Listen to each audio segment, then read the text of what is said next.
You're listening to Just Another Fanboy, episode number 252, Madman, part 12. So yeah, that's pretty cool.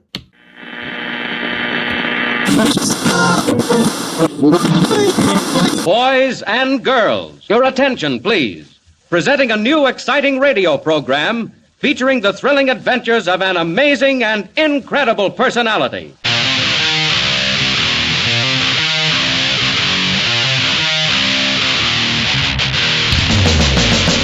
Hello and welcome to an all-new episode of Just Another Fanboy, the podcast that has to pee, like a lot. I'm your host, my name is Steven, and I'm coming at you once more like a basket of partially melted chocolate bunnies.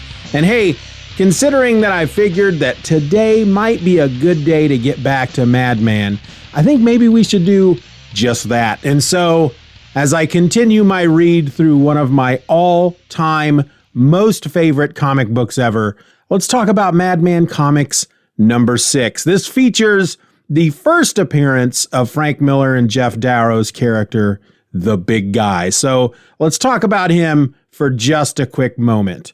You may know the Big Guy from a book that Dark Horse put out in 1995 called The Big Guy and Rusty the Boy Robot, which was written by Frank Miller and illustrated by Geof Darrow. So let me give you the little skinny on that according to Wikipedia. Here's what they say. After appearing in various comic book pinup and poster pages, the Big Guy first appeared without Rusty in issues 6 and 7 of Mike Allred's Madman Comics, which was part of Dark Horse Comics' now defunct Legend imprint. The property graduated to its own series, a large format 2-issue miniseries in 1995, written by Frank Miller and illustrated by Geof Darrow.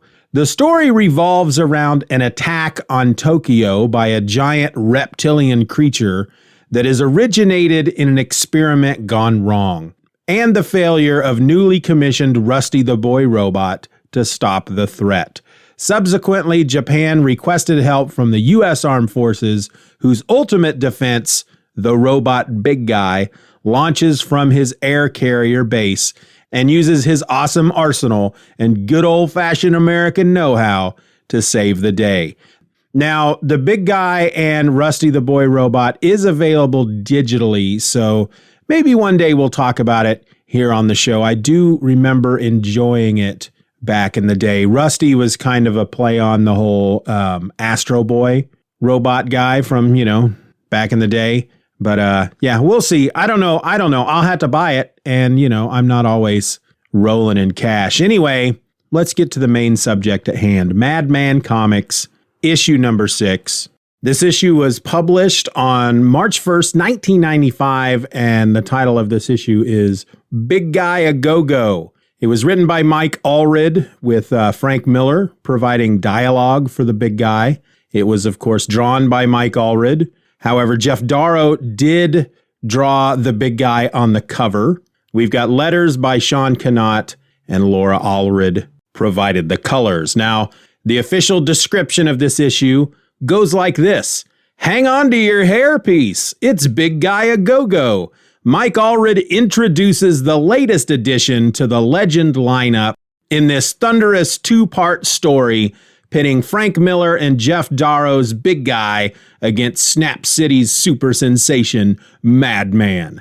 Madman's mad scientist buddy, Dr. Boiffard, is suffering from an ever-expanding brain that's soaking up information like a roll of quilted bounty. The American government figures Boiffard's got one valuable load of headcheese, so it sends its golden retriever, the Big Guy, to reel in the big fish. Can Madman stop the 10-foot-tall, 1,200-pound armory from kidnapping his old buddy? What doesn't kill him makes him sore for weeks. That's the description. And the very first page, it's got the title, Big Guy A Go-Go. It features the Big Guy with Madman standing in front of him. They look to be charging toward you as the reader. And the Big Guy saying, heads up, pal, stay smart, we've got trouble. And then we've got a couple of caption boxes. I've said it before in these Madman stories.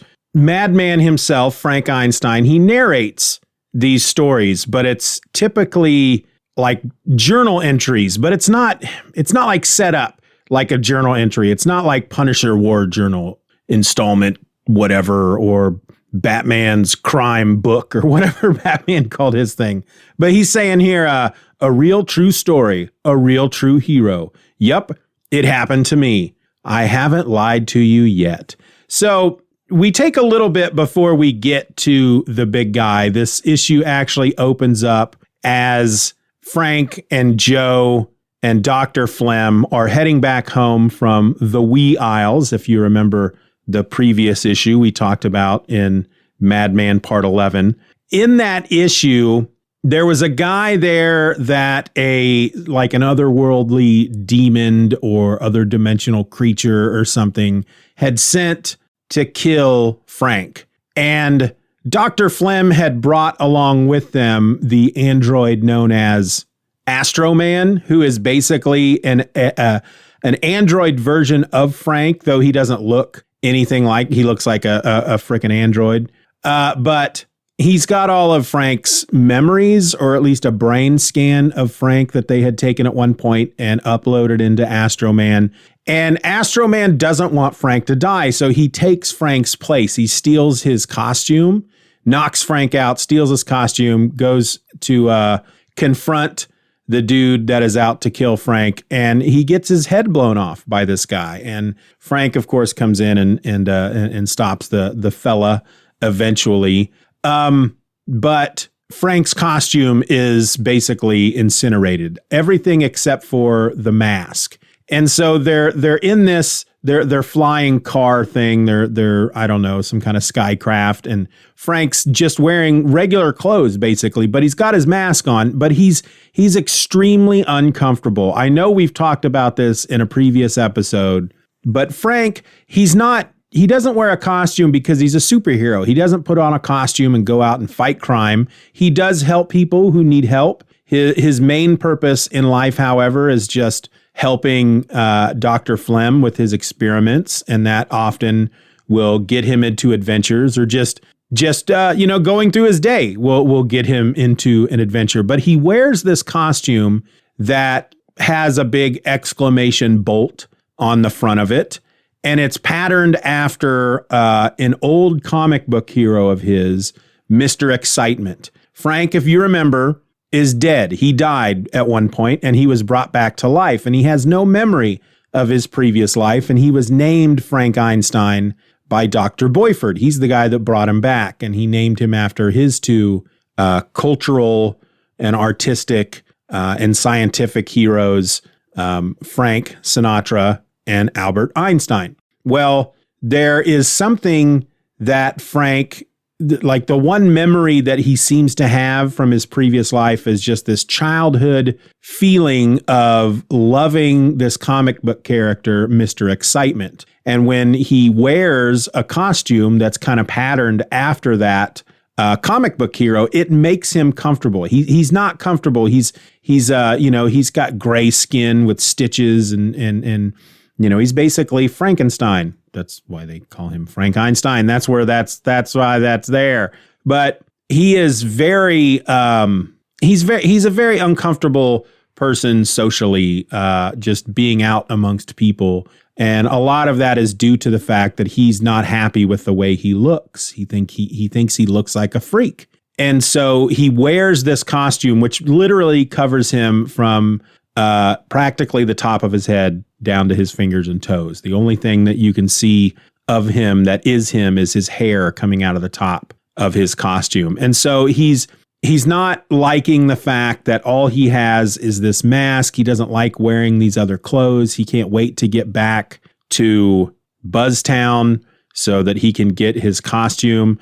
Actually, they're headed to Snap City first so they can drop by Dr. Boiffard's house. Dr. Boiffard lives in Snap City. Dr. Flem lives in Buzztown. And they know that there's some spare costumes there. So Frank he's trying to get by. He feels a little better about that, but he's still he's really uncomfortable. Well, Joe has this box of t-shirts that feature this exclamation bolt on it, and they're black. They have the yellow exclamation bolt I used to own one back in the day, and they had them along with them because this whole adventure, this part of the Madman Comics, this particular storyline started with Frank and Joe getting on an ocean liner, a cruise ship, because Frank was going to perform with a circus on this cruise ship. And then that led to, there was a whole murder mystery. You go back and listen to the episodes, but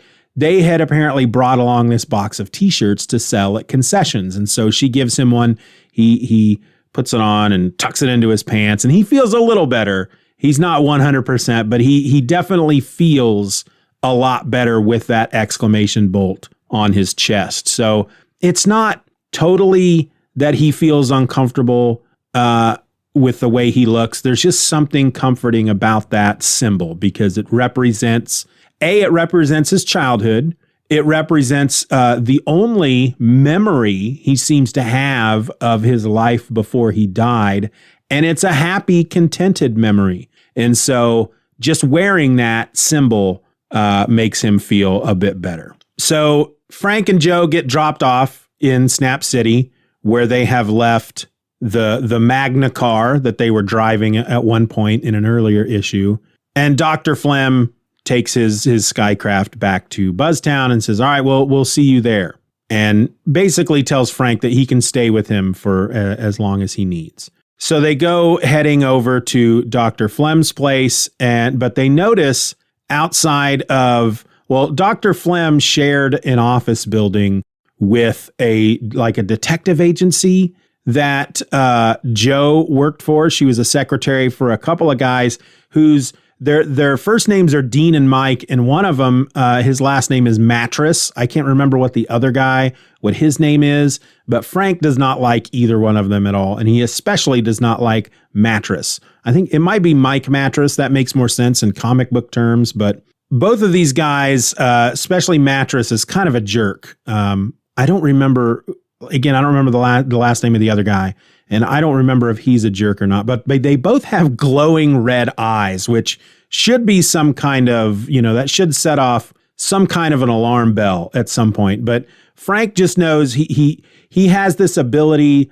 There's certain things about this comic I feel like I have to remind everyone, y'all, about in each episode, since we don't, I sometimes can let a couple months go by between episodes. But Frank has a bit of psychic ability, and he can shake someone's hand or touch somebody, and he sees images that just gives him feelings about people. And when he shook Mattress's hand at one point, it showed him a lot of very bad things that just he does not like this guy at all. Well, Dean and Mike, they're carrying boxes out of the office building, and the other one, not Mattress, tells Joe and Frank that Mattress roughed up the landlord, and long story short, they've been evicted. And Mattress, of course, is like, roughed up? Come on, I shoved him some. He had it coming. He called me a psycho. He's lucky I didn't rip his throat out, which, sounds kind of psycho to me.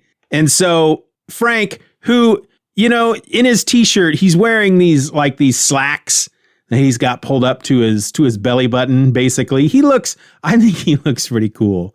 I think he looks pretty slick. And he's kind of leaning back against the Magna car, and he gives Mattress a little flack. In fact, what he says to him, wow, Mattress, it sounds like you're making great strides toward your goal on becoming a better person. And right away, Mattress is pissed off. Shut up, fruitcake, or I'll put you over my knee. And then they start showing fists, and you go on, you just try it. And Frank's all up in his face. You just try it, go on. And Mattress pulls out a pair of guns and puts them to either side of Frank's head. Says, how's about I try to make two bullets kiss and hug in the middle of your soft head? And Frank's reaction is just to immediately, he yells, try, and then just darts his head forward, bites Mattress on the nose, and he just clamps down. He's got Mattress's nose clamped between his teeth, and Mattress is like, oh, let go of my nose. And the other one manages to separate the two. And, Joe is trying to get in the middle of them. Please, Joe, let's just go to Buzztown. And Frank says, fine, you just remember, mattress, I'm not going to take any more of your lip trash. Which, I love that, lip trash. I've never heard that before, but I may use that at some point in the future. So mattress, who now has a hurt nose, he tells Joe, he goes, help us move some of these boxes. And she's like, nah, her words actually are fat chance. I've still got a week's vacation. So long. And then they leave the two there. And Frank asks aloud, what he's always wondered, why she can work for guys like that, especially Mattress, who does seem to be quite the psychotic, rage-filled, murdering psychopath type of person. And she's starting to question why she works for them as well. Originally, I believe she used to say that the money was really good. And now she's starting to wonder if that's even worth it. And Frank tells her that Dr. Flem has invited him to officially become a lab tester, and that he will pay him to do that on a permanent basis. And says, if you quit that job, maybe Dr. I'm getting it mixed up now. All right, let me just get my head back in the game. And maybe Dr. Flem could hire her on to do something as well. And she's kind of leery is the word I'm looking for. She's kind of leery about this. She doesn't like the idea of Frank working for Dr. Flem because she thinks that Dr. Flem takes advantage of him and puts him in a lot of danger, and frankly doesn't feel like whatever he's going to pay him isn't worth it. And in fact, she has a couple things to say about Dr. Flem. I don't think she's a big fan of his. And one of the things she mentions is, Dr. Boiffard, who is in the hospital because he had been injecting his brain with chemicals that was supposed to make him smarter. And it's caused his brain to expand to the point that his head is basically a giant brain. That's about 4 to 5 times bigger than a normal person's head. And she asks Frank, why hasn't Dr. Flem done anything about this? I thought Dr. Boiffard was supposed to be his best friend. It just seems odd that he hasn't tried to help him in any way. And Frank says, well, maybe, he's probably just working it out in his head. And she mentions that she thinks that any experiment that Frank helps them with, anything that they create and test out on him. And she says they, but ultimately at this point, she means Dr. Flem. I mean, at one point it would have been both Flem and Boiffard, but, basically she says that, whatever Dr. Flem creates and then uses Frank as his test subject for, which ultimately will typically put Frank's life on the line. He risks his life to test these things, that any money he makes off of these inventions, Frank should get a cut of that, because Frank was in an instrumental part of bringing these inventions to life. And Frank kind of weighs that a bit. And then at one point, as they're driving back to Buzztown, they're out in the country between the two cities. Snap City is like the big city, and Buzztown is kind of like a small town. And they see some lights in the sky and immediately pull over. And Frank tells Joe to take out a camera in case it's a UFO. And the lights get closer and closer, and we find out that it is this. It looks like a blimp almost. It's a big sky ship that is very kind of retro, kind of World's Fair from the 20s, kind of retro, modern design. What they thought would have been modern back then, and it's this giant skycraft thing that they immediately recognize as being the big guy. That's his ship, and they're really excited about it. Apparently, the big guy must be some type of celebrity. Now, I'll pause here in the telling of this story, because I feel my memory is such that I feel like I knew who the big guy and then subsequently Rusty the boy robot, I knew who they were when I read this book, which tells me that, knowing that this is the first appearance of the big guy, that this must have been a book I had to go out and find maybe. For some reason, I read this book after I read The Big Guy and Rusty the boy robot. I must, because I don't associate that character with Madman Comics.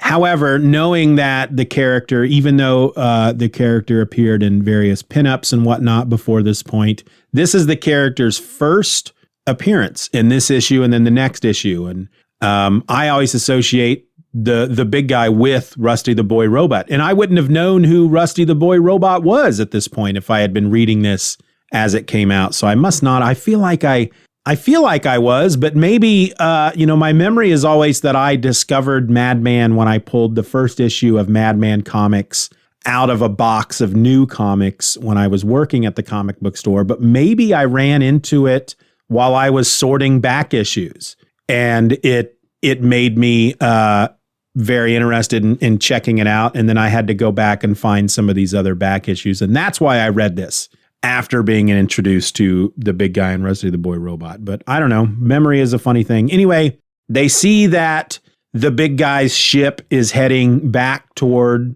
where they had come from, back to Snap City.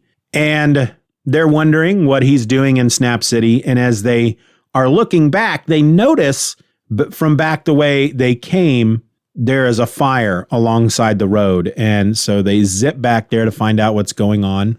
And they find a moving van that's on fire. Frank goes to check out the cab, and he can't get in because the thing's on fire and it's too hot. And we can see that the back door to the moving van is open just a bit. And Joe's racing back there to see what she can see. And Frank's going to head up front to see if anybody is okay. Anybody is in the cab, and he has to kick open the window, and there's nobody there. And they hear somebody in the back of the van, in the truck. It's more of a truck. It's not a van. It's not a moving van. It's a moving truck. It's, one of those big box trucks. And they hear somebody calling for help from within the truck. And then suddenly out of the back of the truck comes this guy. We can't see his face. It's in shadows. There are these two small, like child-sized creatures, like toddler-sized creatures, clinging to his back, and their heads are about twice as big as a normal kid's head, and the heads are shaped and colored like the frickin' moon. They look like the moon. And they're clinging to this guy's back, and they're both calling out the word Freon, Freon, and the guy's screaming, "Help, they're burning me, I'm on fire," and yet he just suddenly bursts into flames. Madman knocks both of these, what Joe will eventually call Moon Boys, off of the guy's back. He knocks the guy to the ground, and he starts throwing dirt on him to try to put the fire out, when suddenly these two Moon Boys pick up like a big dresser out of the back, or a big, like not a dresser, like a closet, like a wardrobe would be the best description of this thing. And they lift it out of the back of the truck and drop it on top of Frank. And so Frank is now trapped, and this guy's screaming, and he's on fire, and he's telling the guy to roll around in the dirt, and he pushes the wardrobe off of him and runs back towards this guy to stop him. And he has, at this point, he's told Joe that there is a fire extinguisher in the Magna car. And so she's gone back to get that. And Frank starts fighting with these Moon Boys, who now jump on him to stop him from helping the guy that's on fire. And then, of course, as they grab him, he starts to feel burned. He's, yeah, that burns, as they grab a hold of him.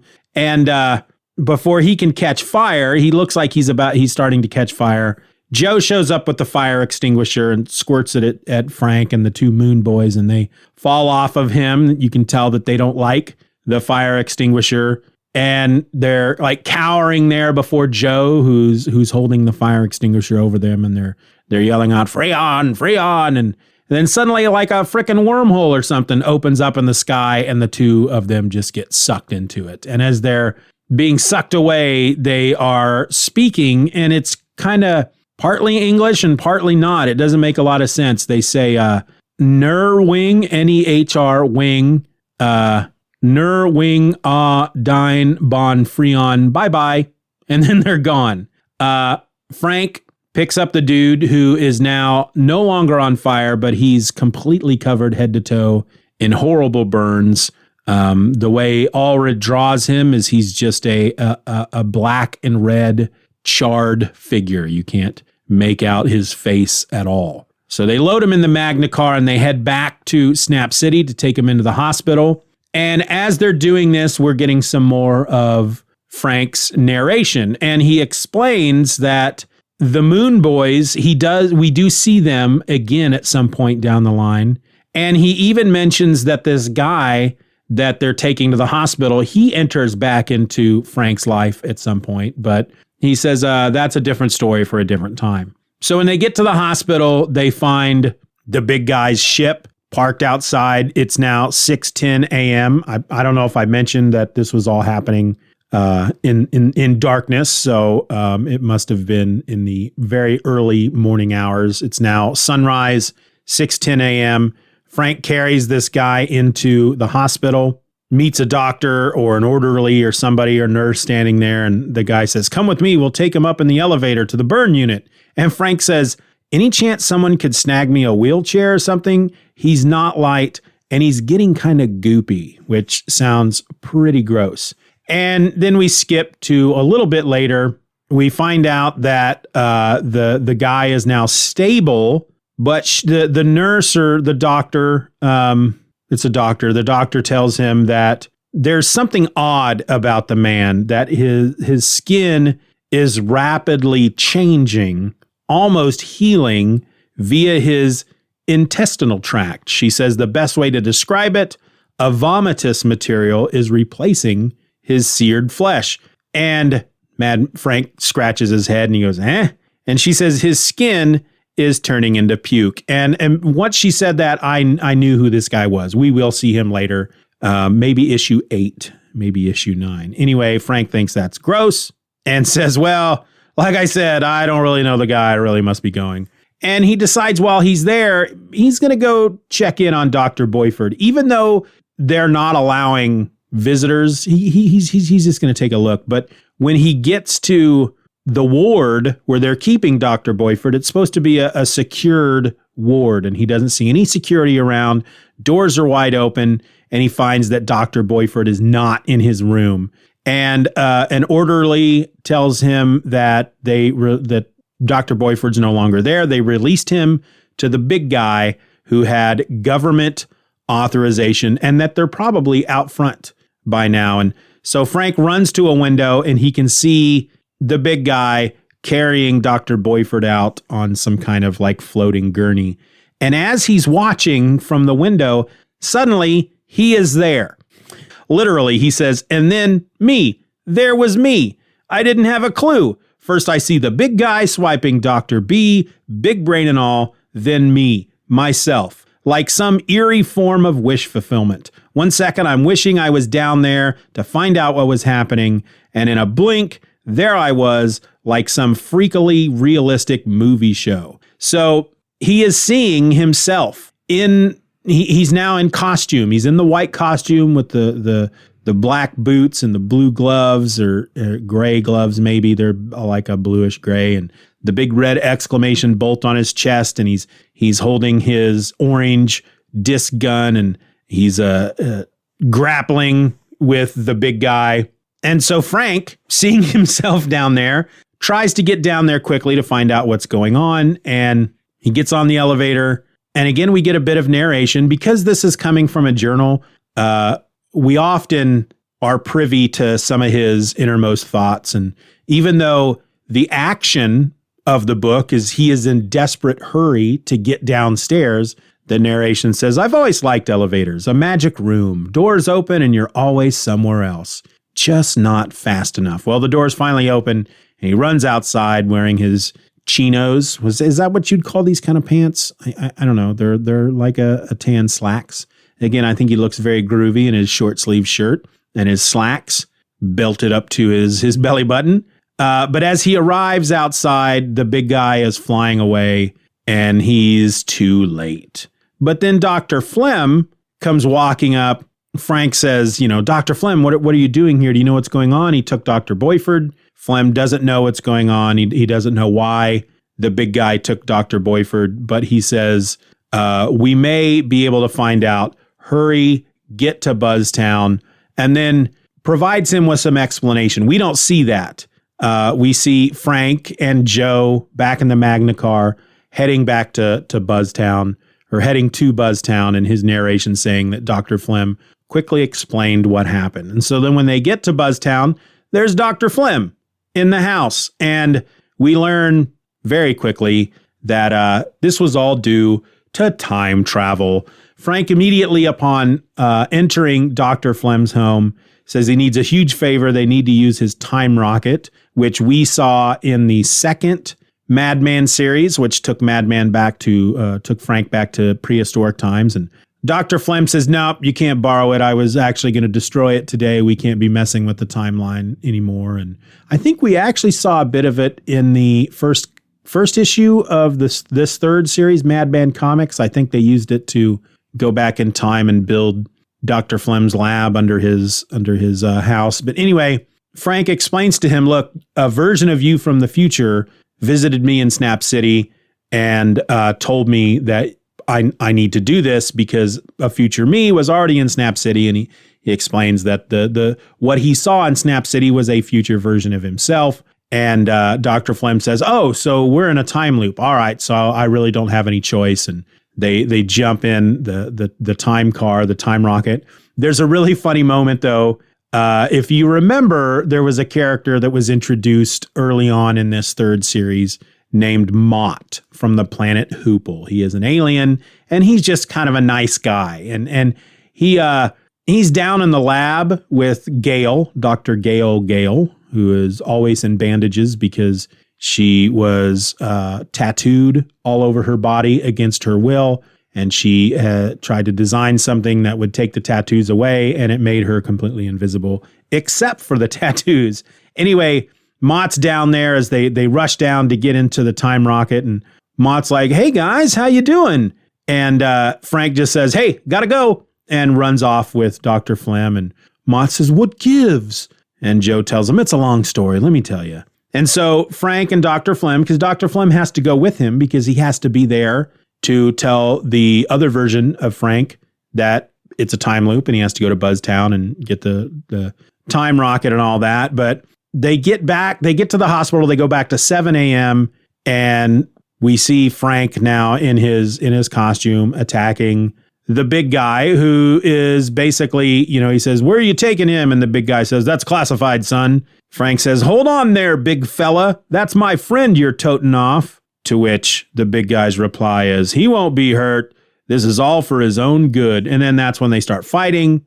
The big guy, of course, he's a big 7-foot tall robot, and he sticks Frank in a dumpster and places a Volkswagen Beetle on top of the dumpster to keep him in. Frank manages to kick the side of the dumpster out. But again, he's too late as the big Skycraft or whatever his ship is called is starting to take off. But Frank manages to jump on board the outside of the big Skycraft and is clinging on to the windshield as they're taking off. And he says, oops, in his narration, oops, brainstorm, riding a rocket makes you think. Options fly through my mind as my fingers began to slip.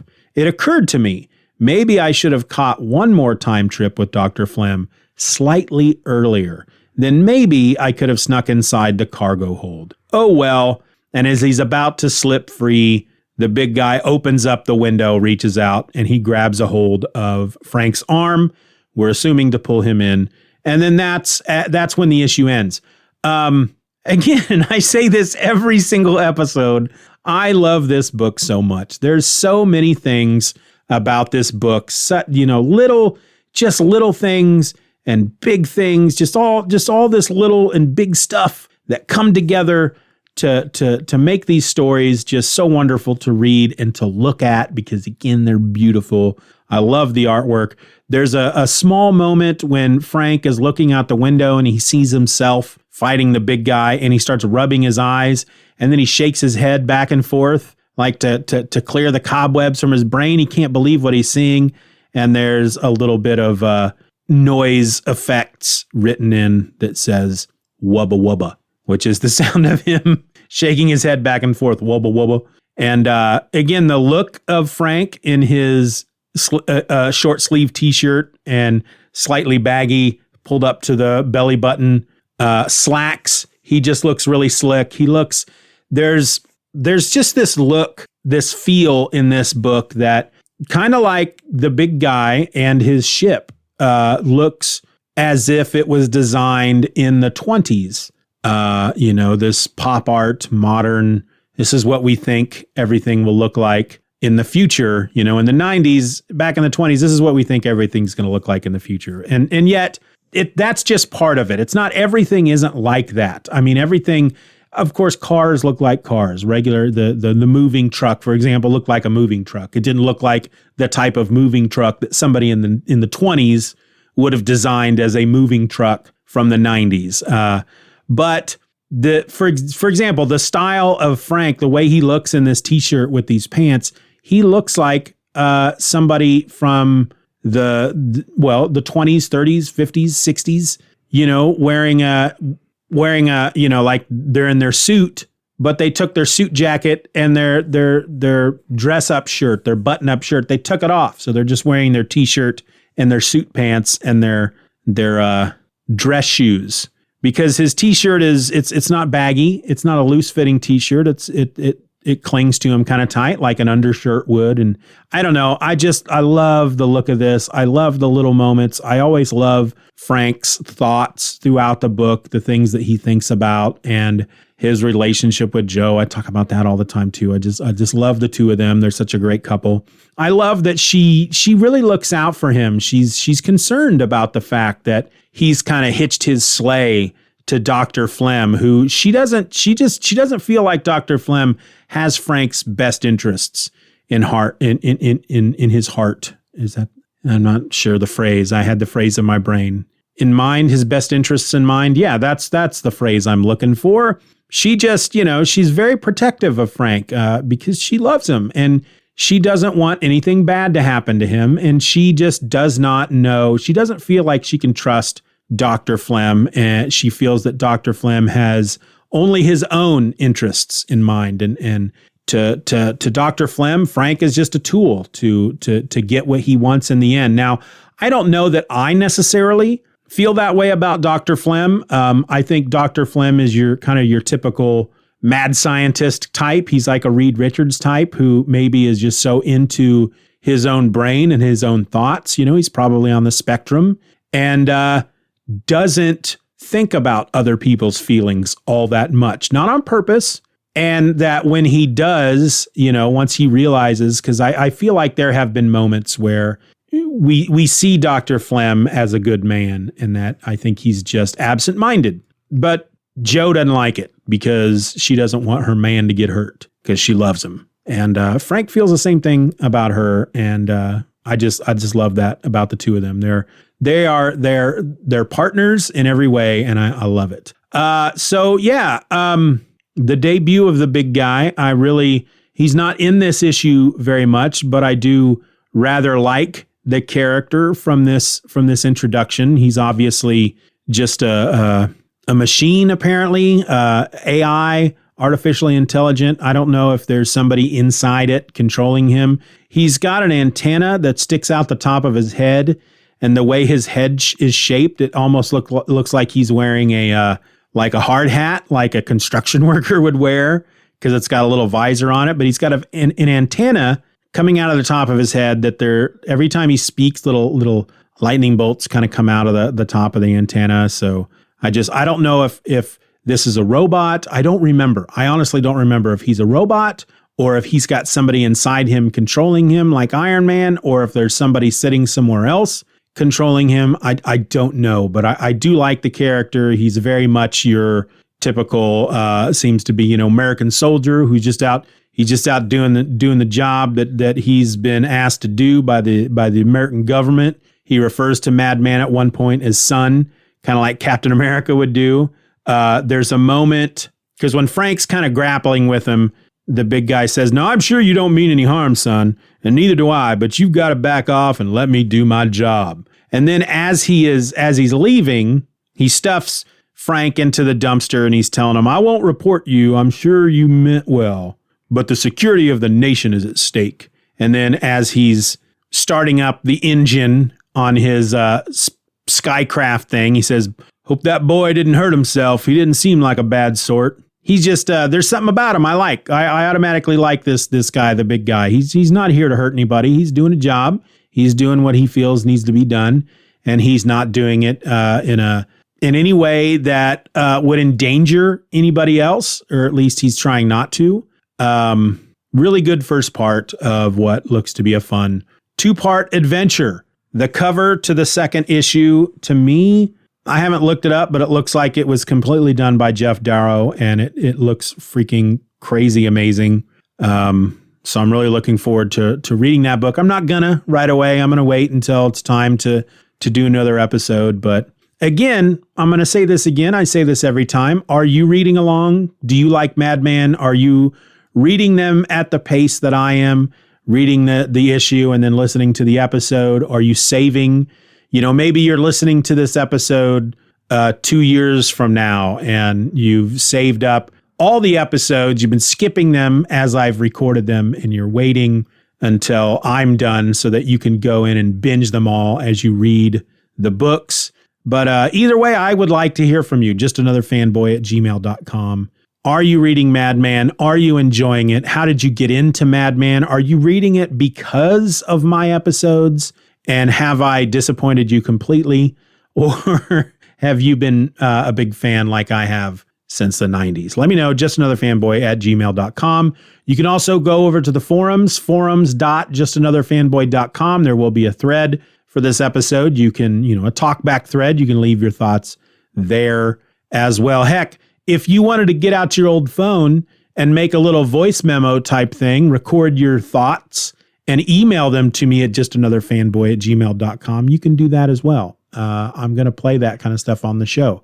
I want to bring back listeners' feedback. Listening to these Just Another Fanboy classic episodes, and I'm doing just listeners' feedback, and there's voicemails and emails and posts from the forum from back then, and I really enjoyed that as part of doing the episode back then, because it really felt like there was a community, and frankly, it helped me feel like people were listening, because I think it was Derek Coward from Comic Book Noise used to always say, and he probably still says it today, that the greatest currency a podcaster can receive is your feedback, your thoughts, your responses, your emails. I can look at the numbers and see that so many people downloaded the show, but that doesn't tell me that you're listening to it. Doesn't tell me that you're enjoying it. That's how podcasters like us get paid. Get paid with your kind words. And it gets us through the night, and it gives us the inspiration and the gumption to keep going and to make that next episode and make them more fun for you. On the other hand, when I start getting feedback and I know that people are listening, it makes me kind of nervous. Do you remember, did you ever watch WKRP in Cincinnati? There was an episode where Dr. Johnny Fever found out that exactly how many people were listening to WKRP. The ratings came out, and his show did very well. And, this is on average, how many people are listening. And once he realized that people are actually listening to his show, he kind of froze on the air at one point. I get that. I get it. Because unless you think about that, as far as I'm concerned, you're just talking to yourself. And then once you learn that people are listening, especially when I find out, people I know, when I find out somebody that I know is listening, it almost makes it even more weird. Not that I discourage people that I know from listening, but there's always a part of me that's like, oh man, Jimmy Joe John just heard me say that. Yeah, I gotta see him tomorrow or whatever, but still, that's just me saying my stuff, just like Frank would do. That's my own version of Frank's narration boxes, a peek into my mind as you're listening to the show, and just like it's a peek into Frank's mind as you're reading through his adventures. But with all that being said, we've reached the point of the show where I say, I want to thank you all for spending this time with me today. And, I have it actually written down where I say, I had fun. How about you? But I always have fun. And I hope that you had fun. And again, I'd love to hear from you.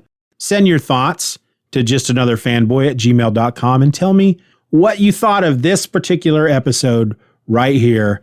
And I'm going to read that out on a future episode. I also encourage you to subscribe to the show.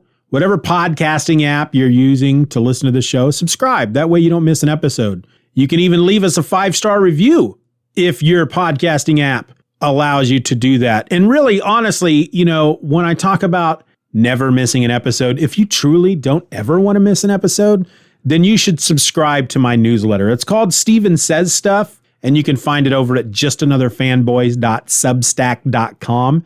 It is completely free, and I'm going to email you every time I release an episode, whether it's Just Another Fanboy or the upcoming Superman Super Show or event or else. I am going to email you whenever I release an episode, and the email will have the listener right there. You can listen to it right there or open it up in your podcast app of choice. The theme song for this episode was written and performed by Derek Nybarger of Atomic Zombie Records. You can find more of his music over at atomiczombierecords.bandcamp.com. And hey, do you want to be cool? I don't know why I say that every time I have it written out. Hey, do you want to be cool? Because, you're already cool. You're listening. That's cool enough. But if you want to take it up even higher, if you want to go up another notch, join us over at the Patreon for as little as $1 a month. Not only are you going to get the complete warm and fuzzy feeling deep down in the cockles of your heart, knowing that you're helping me support my family, but you're also going to get immediate access to the other podcast, the exclusive podcast I do just for my patrons. It's called My Other Podcast. That releases every Friday, and with rare exception, is only available to my patrons. $1 a month. That's it. That's all you need. That's just $12 a year. And it's really easy to do. You go and make your pledge, and then a flipping dollar comes out of your bank once a month. Just bloop, dollar, gone. Goes to Steven, buying milk for his family. That's pretty cool. You can join now at patreon.com/Steven R. Orr. And don't forget about the message boards, forum.justanotherfanboy.com. Get over there, join up, be part of the community, talk about comics, talk about music, talk about freaking books and TV shows and movies and other podcasts and all kinds of nerdy stuff, games and hobbies and just all kinds of stuff over there. And come do that. All the links that I have given you so far will be in the show notes. So with all that out of the way, join me back here on Thursday for another JAF Classic episode. This week we're going back to November the 6th of 2006. And there comes a point in the episode where I get so angry over something that I am reading, a little bit of copy, talking about a particular podcast. I get so upset that I just burst into a fiery rage, and I walk away. I walk away from the show, and Norman and Gary are forced then to finish out the show. It's a lot of fun. It's a hoot. It's a hoot. It's a hoot. After that, make sure you come back here next Tuesday.